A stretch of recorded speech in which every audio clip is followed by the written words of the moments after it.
It's fine. It's fine.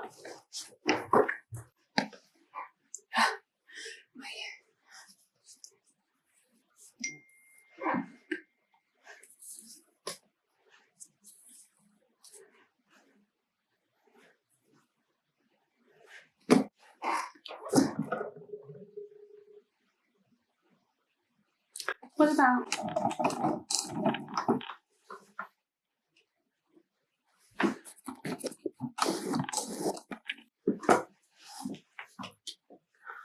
Okay, hi. I'm back with another update on my life. Hi, my name's Lizzie, and I have no idea what I'm doing with my life. Oh no, it has to be like... No, because like a capital K.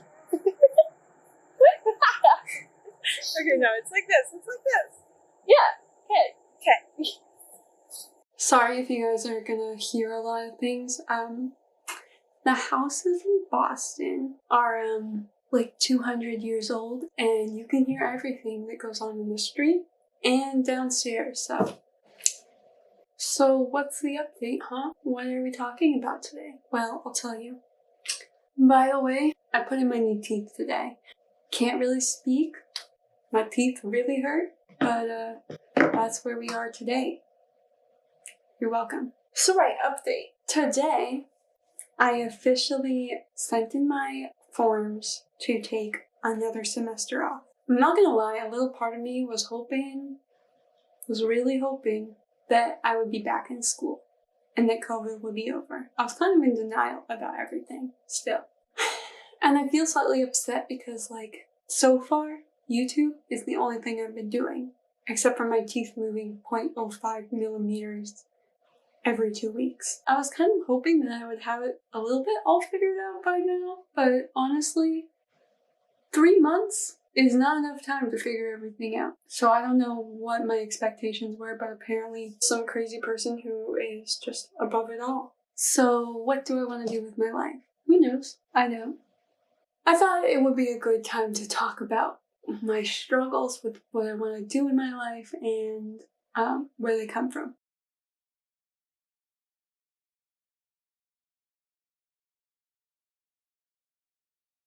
The first thing I struggle with is that there's so many options.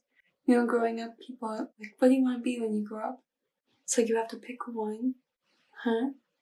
It's like going into a candy store and then saying, okay, pick your favorite candy. It's like, only one. I can only have one. And yeah, it feels like that, but I'll be honest, my mom at like 50 went back to college and decided to major in biotech and then ended up at MIT. So I don't know why the decision in my brain has to be so final, but here we are stressing about it.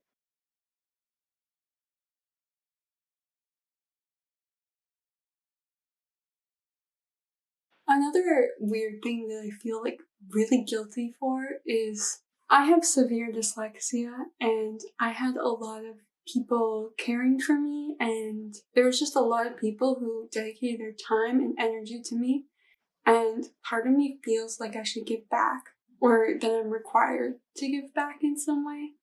A lot of the time I hear people saying like, oh, you should do something with dyslexia, oh, you should help out, like knowing how much I struggled and how much it was like such a journey, and I'm just not really passionate towards that or really want to do that. I mean, don't get me wrong, like I would love to help out as many kids as possible, but like I don't want to dedicate my life to that. I keep feeling like I'm a bad person if I don't, which, you know, is always healthy.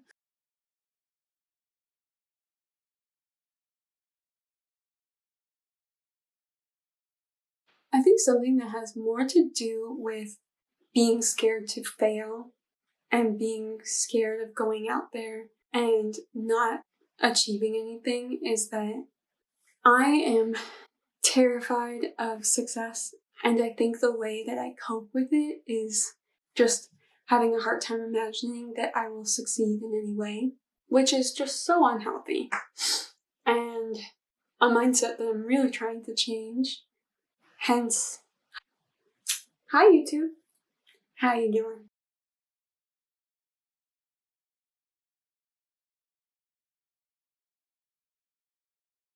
So I feel like I've made at least some progression in my planning where I want to go, I guess.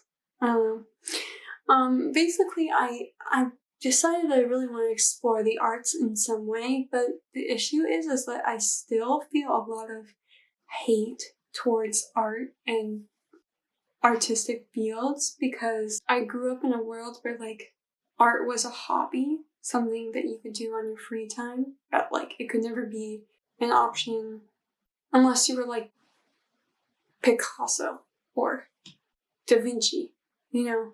For me, it was like, okay, if you really like art, if that's really what you want to do, combine it with something else.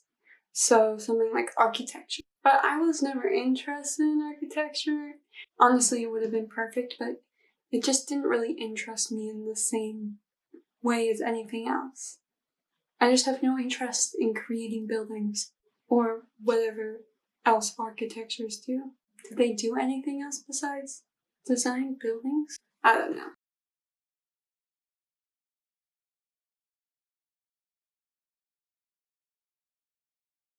A lot of times I would sit back and I would be like, how do I know that I'm passionate about something? For instance, computer science, like, I love the idea of it. My first time seeing computer science in action was when I was on robotics team. I saw the kids in the back with the computers doing whatever mysterious thing they were doing, and I noticed how they were in charge of the team. They had all the power. And part of me was really, really interested in that. I was like, what are you doing over there? What makes you in charge? Then I got behind the computer and I was like, this isn't mathy at all. This is like logic puzzles, which is so much fun. And I had a lot of fun with it, but I also was attracted to what I saw was success, what I imagined was success, what my parents would be proud of.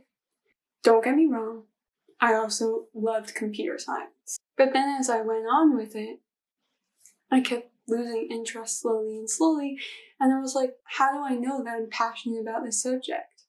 I really thought that if I put my time into something, the more time you put into something, the more passionate you would be. But that wasn't the case.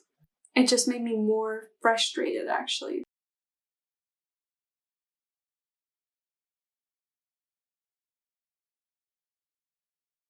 I think in the end, what I realized, how I know that I'm passionate about something, because I think it's still a little bit of mystery to me. I think how I measure it now is, do I do it on my free time? When I don't have to be doing it for homework, do I sit in my bed or on the floor like I do with painting and spend my time doing that? Let the time pass by just doing that? And the answer was a clear no. Like, besides in classrooms, I would never code. Another thing that I used to measure my passion level was in school. I was a computer science major with a arts minor. In school, when they told me my code was shit, I was like, it would hurt me deeply, and it would just push me away from doing any homework, any interest in it. Wait, let me readjust.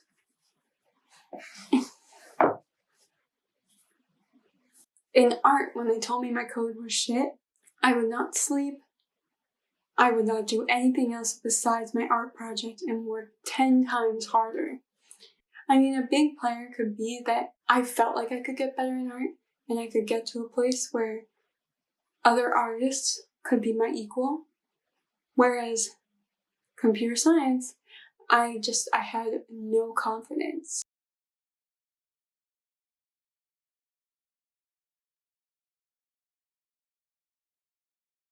But now looking at what I do on my free time, because I have so much free time now that I really know what it is that I do on my free time. So let's break down my life, shall we? So number one, I watch a shit ton of TV.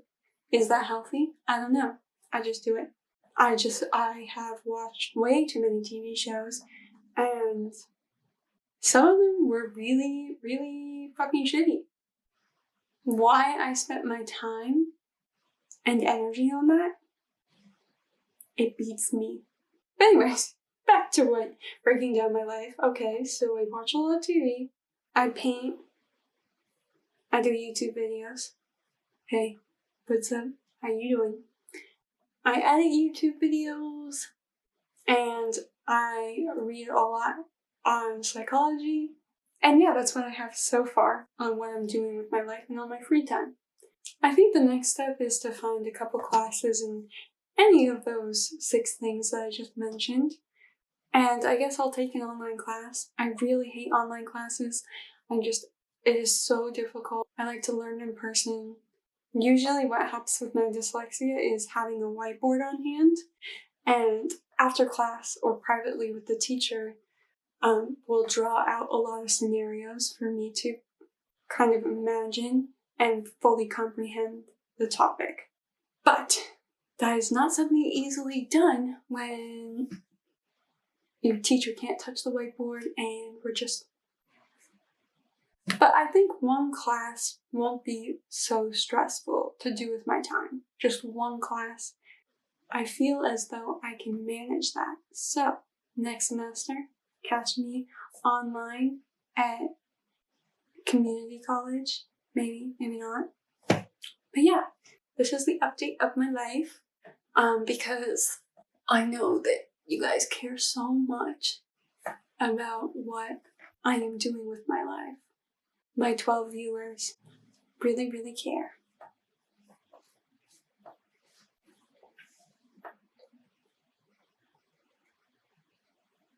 But hopefully you guys relate.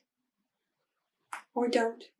Comment down below where you are in your life, that you're in college, or that you are taking a semester off because of COVID, or you're on the job search, or you are fully living your best life and you are fully employed and you are happy with the job that you have. I'm not jealous. No.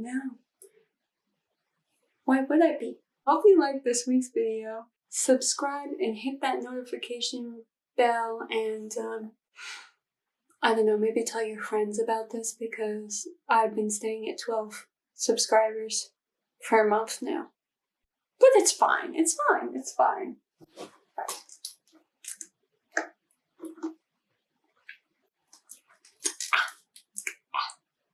Oh, and also, like this video, please and thank you. Bye.